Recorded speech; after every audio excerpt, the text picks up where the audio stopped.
Wala naman pakialam si Miss Yu sa mga sinasabi sa kanya ni Yin bagkus kanya lang pinagpatuloy na bigyan ng lunas ang kanilang guild leader.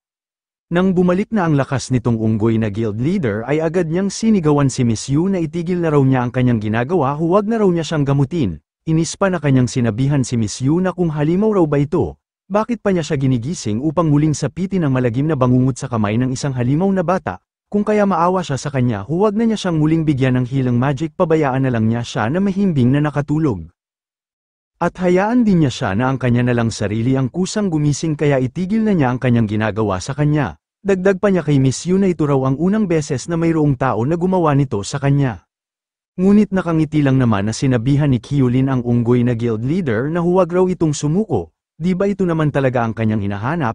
Pero ipagpaliban na lang niya ito basta ipapangako niya sa kanya na ibigay niya sa kanya si Miss Yu, papayag raw ba siya sa kanyang kahilingan. Sa kabila ng alok ni Kyulin ay iginiit pa rin ng unggoy na guild leader na kinakailangan raw na magbayad muna sa kanya ng 10,000 na gold coins bago siya papayag na makaalis si Miss Yu sa kanyang guild, pero mas lalong nakaramdam ng takot ang unggoy na guild leader dahil sinabihan siya ni Kyulin na malayo raw ang kanyang pupuntahan kung igigiit pa rin niya na magbayad si Miss Yu sa kanya ng 10,000 na gold coins. Dagdag pa ni Kyulin sa kanya na kung hindi raw ba niya iniisip na iniligtas ni Miss Yu ang kanyang buhay ngayon ng 20 na beses, ang halaga ng pagligtas ni Miss Yu sa kanyang buhay ay nagkakahalaga ng 10,000 na gold coins, kung kaya patas lang ang lahat, o baka gusto pa rin niya na ipagpatuloy ni Miss Yu ang pag-heal sa kanya ngayon, papayag ba siya dito? Sa paliwanag ni Kyulin sa unggoy na guild leader ay napapaisip siya na kung igigiit pa rin niya na magbayad si Miss Yu ng 10,000 na gold coins o muli na naman niyang sapitin ang bangungot sa kamay ng ating bida. Sa bandang huli ay wala na nga na nagawa itong unggoy na guild leader kung hindi pumayag sa alok sa kanya nitong ating bida na kanyang ibigay si Miss Yu. Simula ngayon ay hindi na siya kabilang sa kanyang guild, sambit pa niya kay Miss Yu na ngayon ay tapos na siya sa kanyang guild kung kaya ayaw na niya siyang makita magpakailanman. Sa biglaan na pagbabago ng isip nitong unggoy na guild leader ay hindi makapaniwala si Miss Yu na pumayag ang kanyang guild leader na maaari na siyang makaalis sa guild nang hindi man lang nagbabayad ng 10,000 na gold coins. Sinabi pa ng unggoy na guild leader kay Miss Yu na umalis na raw siya dito na isang basura, nang gugulo lang raw siya sa iba, at wala na siyang pakialam kung saan na siya ngayon pupunta. Sa biglaan na pagpayag nitong unggoy na guild leader ay hindi makapaniwala si Yin na kanyang sinabi sa kanyang guild leader na kung ano raw ba ang mga pinagsasabi nito. Bakit niya hahayaan na makaalis sa kanilang guild si Miss Yu nang hindi man lang nagbabayad? Hindi raw ito karapat-dapat sa kanya. Dagdag pa niya sa kanyang guild leader na di ba kanila nang napag-usapan noong nakaraan, na kanilang sisirain ang buhay ni Miss Yu upang hindi na siya maaring manatili dito sa lupain ng Haring Diyos, bakit hinayaan lang niya siya na makaalis ng ganoon lang kadali? Hindi na nga makapagpigil itong unggoy na guild leader sa kadaldalan nitong si Yin na kanya itong tinuruan ng leksyon na kanyang pinapatahimik, sambit pa niya kay Yin habang nakabulagte sa lupa na madali lang raw niyang sabihin ang ganoon na mga salita, kaya huwag itong makialam sa kanyang sariling desisyon. Inis pa niyang sinigawan si Yin na kung kanila raw igigiit na pagbayarin si Miss Yu ng ganoon na halaga, kakayanin ba nila na makipaglaban sa ganoon kahalimaw na tao? Madali lang raw niyang sabihin ang ganoon na mga salita dahil hindi niya naranasan ang kanyang sinapit kanina dahil nakatayo lang siya sa gilid habang pinapanood siya na walang tigil na ginulpi ng batang lalaki. Paano raw ito naglakas ng loob na questionan ang kanyang sariling desisyon? Dahil doon ay makikita si Yin nga nanginginig na kanyang hinawakan ang kanyang mukha na humihingi ng patawad sa kanyang guild leader.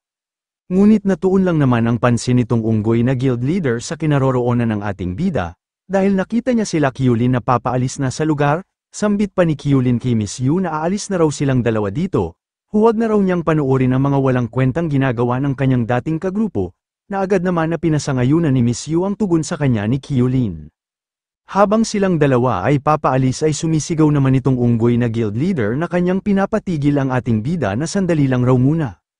Nang papalapit ang unggoy na guild leader ay nagtanong naman sa kanya si Kyulin na kung ano pa raw ba ang kinakailangan nito. Agad naman nag-alok ang unggoy na guild leader sa ating bida na kung gusto raw ba niya na sumali sa kanyang guild. Ang kanyang guild ay ang nangunguna dito sa Green Lake Town, kung sasali lang siya sa kanyang guild ay ginagarantiya niya sa kanya na kanilang ipapanalo ang guild battle sa susunod na buwan. Dagdag pa niya na maaari daw niyang palitan ang kanyang posisyon bilang guild leader basta sasali lang siya sa kanilang guild, dahil kanilang nirerespeto ang mga malalakas. Sa kabila ng magagandang alok nitong unggoy na guild leader ay hindi sumang-ayon sa kanya si Kyulin. Ang una, kaya hindi siya dapat sumali sa kanyang guild dahil paano raw niya nasabi na ang kanyang guild ay isang top guild, At ang pangalawa kaya hindi siya maaring sumali sa kanyang guild dahil ginagamit mo ang posisyon mo bilang pinuno upang insultuhan at bugbugin ang iyong miyembro dahil sa tingin mo isa kang malakas. At sa kabila ng iyong mga ginawa ay hindi nagpakita ng galit ang iyong kamiyembro sa kadahilanan sila ay natatakot, at nais din niya na magbigay sa kanya ng suhestyon para sa kapakanan ng iyong sarili na sana palayain muna si Miss Yu. Pahabol pa sa kanya ni Kyulin na dapat kanyang alagaan ng mabuti ang kanyang nasasakupan dahil ang tagumpay ng isang guild ay nasa kamay ng lahat ng miyembro ng guild, kung paano pahalagahan ng isang leader ang kanyang mga miyembro ay doon nakabatay ang tagumpay ng isang guild. Sa mga binitawan na mga salita ni Kyulin ay doon nalinawan nitong unggoy na guild leader kung ano ang kahalagahan ng mga miyembro sa isang guild. Ngiting sabi pa sa kanya ni Kyulin na kung ang isang guild ay wala ang pagmamahal kahit gaano pa ito kalakas sa bandang huli ito pa rin ay masisira. Matapos sabihin ni Kyulin kung paano pahalagahan ang mga miyembro sa isang guild ay nagsaad siya kay Miss Yu na maaari na raw silang umalis dito. Nang papaalis na silang dalawa ay hindi maalis ang tingin nitong unggoy na guild leader at hindi makasalita dahil sa mga payo sa kanya ng ating bida. Matapos makaalis sila Kyulin at Miss Yu sa lugar ay napapatanong na lang itong unggoy na guild leader na ang isang guild raw na binuo ng pagmamahal ay posible raw ba kaya na mayroong ganoon na guild dito sa lupain ng Haring Diyos. Habang malalim pa ang iniisip nitong unggoy na guild leader ay sinabihan naman siya nitong si Yin na huwag raw siyang maniwala sa mga sinasabi kanina ng basura na bata. Dahil ang totoo ang mga malalakas naman talaga ang sinasamba dito sa lupain ng Haring Diyos, ang lahat ay susunod sa kanyang guild leader dahil siya ay malakas. Tumugon naman sa kanya ang kanyang guild leader na mayroong seryosong tono, na kanya raw naiintindihan ang kanyang ibig na sabihin, pero nakakaawa lang daw sila dahil hindi sila ang tao na katulad ng lalaki na yon. At naiinis pa niyang sinabi na kung hindi raw siya sasali sa kanilang guild, ay walang duda na siya ang pinakamahirap nilang kalaban. Dako naman tayo sa gusali ng Chenzo Guild, dito ay makikita si Lubis na walang tigil niyang nilantakan ang mga pagkain na hinanda ni Miss Chenzo. Kahit mayroon pang laman ang bibig nito ay kanya pa rin nilamon ang iba pang mga pagkain sa lamesa, maging ang sabaw na nasa malaking mangkok ay hindi din nakaligtas sa kanyang mga kamay. Matapos niyang maubos ang lahat ng mga pagkain sa lamesa ay tuwang-tuwa ito dahil sobrang sarap raw ng mga pagkain. Ito raw ang unang beses niyang kumain ng hapunan na ganito kasarap na mga pagkain. Wala na raw mas maganda pa dito. Samantala makikita naman si Miss Chenzo na kumakanta habang kanyang hinahanda ang kanyang bagong niluto na roast piglet upang kanya na itong ihain sa lamesa. Ngunit nang nakita niya na naubos na pala ang lahat ng mga pagkain sa lamesa ay laking gulat niya na masyadong natulala, at kanyang sinabihan si Lubis na bakit niya kinain ang lahat ng mga pagkain na kanyang inihanda sa lamesa.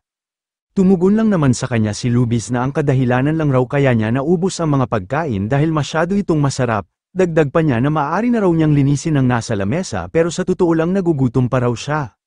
Si Miss Chenzo na nakarinig sa sinabi ni Lubis ay kanya itong sinabihan na ang pagkain na kanyang inihanda sa lamesa ay hindi lang para sa kanya. Pero kahit na ganoon ay tinawanan lang ni Lubis si Miss Chenzo dahil dapat na kanya siyang pagsilbihan kapalit ng kanyang ginawang tulong sa kanya kanina. Ngunit mas lalong nabigla si Miss Chenzo dahil ang pagkain na kanyang niluto na nasa kanyang kamay ay bigla na lang naglaho. Dahil pala nasa kamay na ito ni Lubis, saad pa niya kay Miss Chenzo na kung nakalimutan na raw ba niya ang kanyang ibinigay na pangako sa kanya kanina, kaya sa ngayon ay magpapakasaya muna siya nitong mga pagkain. Wala nang sinayang na oras itong patay gutom na si Lubis dahil agad niyang ibinuka ang kanyang bibig upang lamunin niya ng buo ang karne na niluto ni Miss Chenzo. Susubukan pa sana na pigilan ni Miss Chenzo ang binabalak ni Lubis pero huli na ang lahat dahil nasa kanya na itong bibig. Sa sobrang inis ni Miss Chenzo ay kanyang pinapatigil si Lubis dahil ang pagkain na kanyang kinakain ay para kay Kyulin. Ngunit makikita lang naman na inilagay lang ni Lubis sa lamesa ang lalagyan ng pagkain na kanyang nilamon, sabay kanyang pinunasan ang kanyang bibig, na kanyang sinaad kay Miss Chenzo nga naiinggit raw siya kay Kyulin, dahil ang babae raw na katulad ni Miss Chenzo ay nagmamahal sa lalaki na yun at kanya pang nilulutuan ng mga masasarap na mga pagkain. Sa sobrang inis ni Miss Chenzo ay kanyang sinigawan si Lubis dahil masyado raw itong bastos, sabay itinuro ni Miss Chenzo ang pintuan na kanyang pinapaalis si Lubis dahil hindi siya welcome dito. Wala naman pakialam si Lubis sa pagpapaalis sa kanya ni Miss Chenzo na kanya siyang sinabihan na huwag raw siyang magalit, ganito raw ba niya tinatrato ang kanyang bisita. Seryoso pa niyang sinaad kay Miss Chenzo na ganito raw ba talaga ang ugali ng isang tagapagmana ng Night Soul. Mas lalo pang nagulat si Miss Chenzo dahil binanggit pa ni Lubis na kung siya raw ba ang prinsesa ng Night Soul.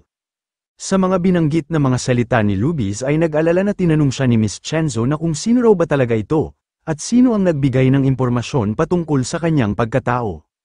Agad lang naman na inilapag ni Lubis ang larawan maging ang badge ng Chenzo Guild, dahil ipinadala raw siya dito ng isang personalidad upang kanya siyang patayin, pero ayaw raw niyang pumatay ng isang mabuting tao para lamang sa isang pagkakamali, at gusto lang niya na kumpirmahin ni Miss Chenzo ang isang bagay, na kung kilala niya itong lalaki na nasa larawan. Nang nakita ni Miss Chenzo ang nasa larawan ay kanyang sinaad kay Lubis na ito raw ay si Leon, tanong pa niya kay Lubis na kung magkakilala raw ba silang dalawa.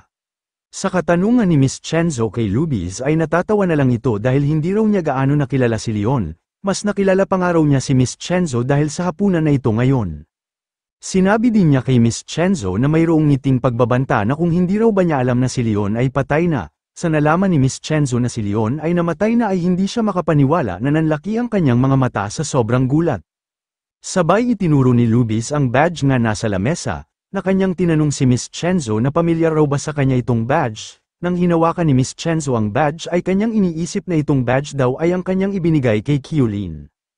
Ano raw ba kaya ang nangyari noong gabi na matapos siyang nalasing, napatay ba ni Kyulin si Leon noong nawala na siya ng malay, ginawa ba yun ni Kyulin para sa kanya?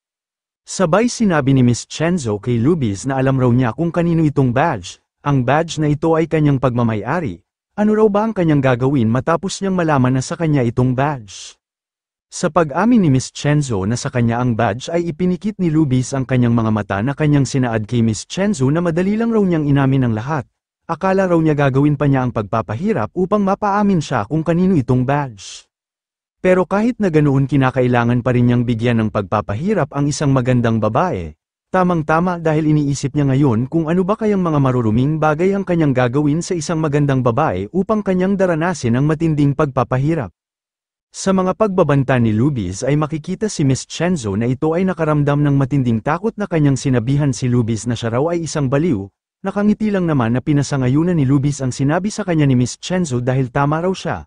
Ngunit mayroong pagkakaiba dahil isa siyang baliw na kriminal. Tanong pa sa kanya ni Miss Chenzo na kung ano raw ba talaga ang kanyang gagawin sa kanya. Ngunit makikita na idinikit ni Lubis sa pader si Miss Chenzo na kanyang sinaad kay Miss Chenzo na nagtataka raw siya kung ano ang mas mainam, pero di bali na lang raw yun dahil kumpara sa kanyang niluluto mas nangingibabaw ang saya nitong kanyang gagawin sa kanya ngayon, dahil susubukan niya siyang tikman sa sarili niyang paraan. Si Miss Chenzo na nakarinig sa sinabi ni Lubis ay nagtataka siya na kanyang tinanong si Lubis na kung ano raw bang titikman na kanyang ibig sabihin. Nakangiti lang naman si Lubis na kanyang sinabi kay Miss Chenzo na gusto raw ba niyang malaman kung ano ang kanyang ibig na sabihin, pero huwag na itong mag-alala dahil malalaman naman niya ito mamaya pag kanya na itong gagawin sa kanya. Sabay ibinuka na nga ni Lubis ang kanyang mabahong bibig upang kanyang kainin si Miss Chenzo. At kitang-kita sa pagmumukha nito na ang kanyang tingin kay Miss Chenzo ay isang pagkain, samantalang si Miss Chenzo sa kanyang harapan ay hindi na makagalaw sa sobrang takot. Pero sa hindi inaasahan ni Lubis dahil mayroong isang palaso ang nakatarak sa kanyang tiyan, dahil sa palaso na bigla na lang bumaon sa tiyan ni Lubis ay napatigil siya sa kanyang balak na gawin kay Miss Chenzo. At kitang-kita sa ekspresyon ng mukha ni Lubis na hindi makapaniwala at nakaramdam ng panginginig. Ang palaso pala na tumama sa tiyan ni Lubis ay nanggaling kay Miss Chenzo. Walang kaalam-alam si Lubis na mayroon palang tinatago na crossbow sa ilalim ng kanyang damit si Miss Chenzo at ito ang kanyang ginamit upang bahagya niyang mapatigil si Lubis sa kanyang balak na gawin sa kanya. Makikita si Miss Chenzo na seryoso niyang itinutok kay Lubis ang kanyang isang kamay kung nasaan nakatago ang kanyang sandatang crossbow. Sa hindi inaasahan na kilos ni Miss Chenzo ay natatawa na lang si Lubis na kanyang sinabi kay Miss Chenzo na talaga raw bang kanya pang gagawin sa kanya itong walang saysay na pagpupumiglas laban sa kanya. Kasabay nito ay agara na nga na ibinunot ni Lubis ang palaso na nakatarak sa kanyang tiyan, at agad niya itong itinapon sa sahig. Nang itinapon ni Lubis ang palaso sa sahig ay laking gulat niya dahil bigla na lang tumalikod si Miss Chenzo upang maghahanda ng pagtakas. Habang tumatakbo papalayo kay Lubis si Miss Chenzo ay kanyang sinisigaw na humihingi ng tulong kay Kyulin, samantalang si Lubis naman sa kanyang likod ay natatawa na lang sa biglaan na pagtakbo laban sa kanya ni Miss Chenzo. Sambit pa ni Lubis kay Miss Chenzo na lakasan pa raw niya ang kanyang boses upang humingi ng tulong kung sino man ang maaring tumulong sa kanya. Makikita na nga si Miss Chenzo na nakalabas na ng pintuan upang makahingi siya ng tulong sa labas ng kanyang guild. Nang nakalabas na si Miss Chenzo ay mas lalo pang natuwa itong si Lubis dahil masyado raw itong kawili-wili. At agad na nga sinundan ni Lubis si Miss Chenzo kung saan ito pupunta.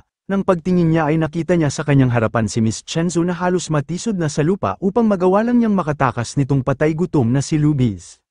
Sinabi pa ni Lubis kay Miss Chenzo na kahit gaano pa raw niya bilisan ang kanyang pagtakbo ay hindi pa rin siya makakatakas sa kanya. Sabay inipon ni Lubis ang kanyang buong hininga papunta sa kanyang tiyan, kasabay nito ay kanyang pinalabas sa kanyang bibig ang kulay asul na enerhiya upang kanyang patamaan si Miss Chenzo. Dahil sa ginawang atake ni Lubis ay napalingon si Miss Chenzo sa kinaroroonan ni Lubis at laking gulat niya dahil ang pinakawalan na atake ni Lubis ay tatama na sa kanya. Nang nasa malapit na ang atake ni Lubis kay Miss Chenzo ay wala na nga nagawa si Miss Chenzo kung hindi bahagyang napatigil sa kanyang pagtakbo. Nang tuluyan ng tumama sa buong katawan ni Miss Chenzo ang atake ni Lubis ay napasigaw ng malakas si Miss Chenzo sa sobrang sakit. Samantalang si Lubis naman ay makikita na walang tigil na nagpapalabas ng asul na aura sa kanyang bibig. Dahil sa atake na ito ay tumilapon si Miss Chenzo sa malaking puno dulot ng lakas ng ginawang atake ni Lubis sa kanya. At napasigaw na lang si Miss Chenzo dahil batid niya na dito na magwawakas ang kanyang buhay sa kamay nitong kriminal na si Lubis. Kasabay nito ay makikita si Miss Chenzo na bumulagta sa lupa na parabang hindi na ito makagalaw sa kanyang tinamo na malaking pinsala. Nang nakabulagta na sa lupa si Miss Chenzo ay seryoso naman siyang tinitingnan ni Lubis, at kanya na lang nasabi na sa isa lang raw niya na atake ay hindi na makatayo itong babae na ito. Ito raw ay walang kwenta.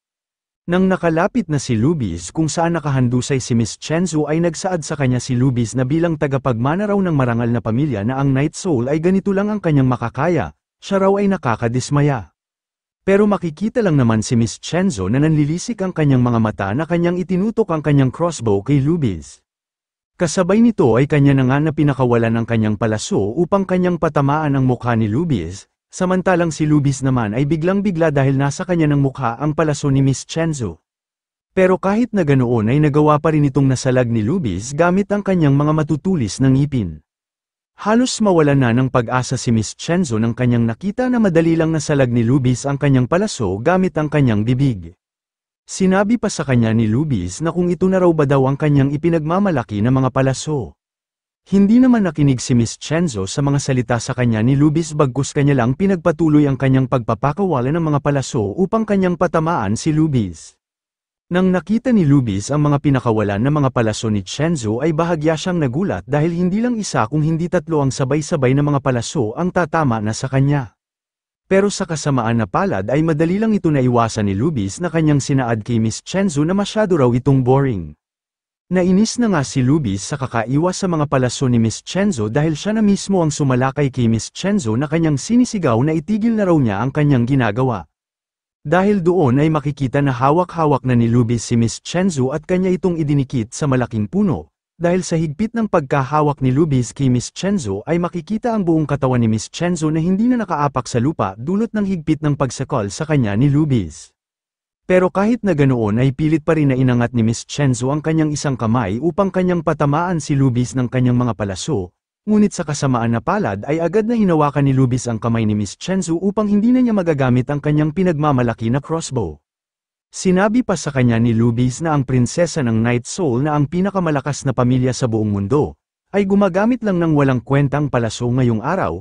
Talagang ganito lang ba talaga ang kanyang maipapakita na lakas sa kanya sa kabila ng kanyang sitwasyon ngayon? Talagang isa kang basura. Nanginginig lang naman na sinaad sa kanya ni Miss Chenzo kay Lubis na wala raw siyang pakialam kung ganito ang kanyang paraan sa pakikipaglaban. Ngiting sabi naman sa kanya ni Lubis na kung ganoon ay magpapaalam na siya sa mundong ito. Sa kabila ng panganib ay binanggit pa rin ni Miss Chenzo ang pangalan ni Kyulin upang kanya siyang tulungan sa kamay nitong si Lubis. Samantala makikita naman si Kyulin at si Miss Yu na naglalakad sa kalsada upang pumunta na doon sa Chenzo Guild.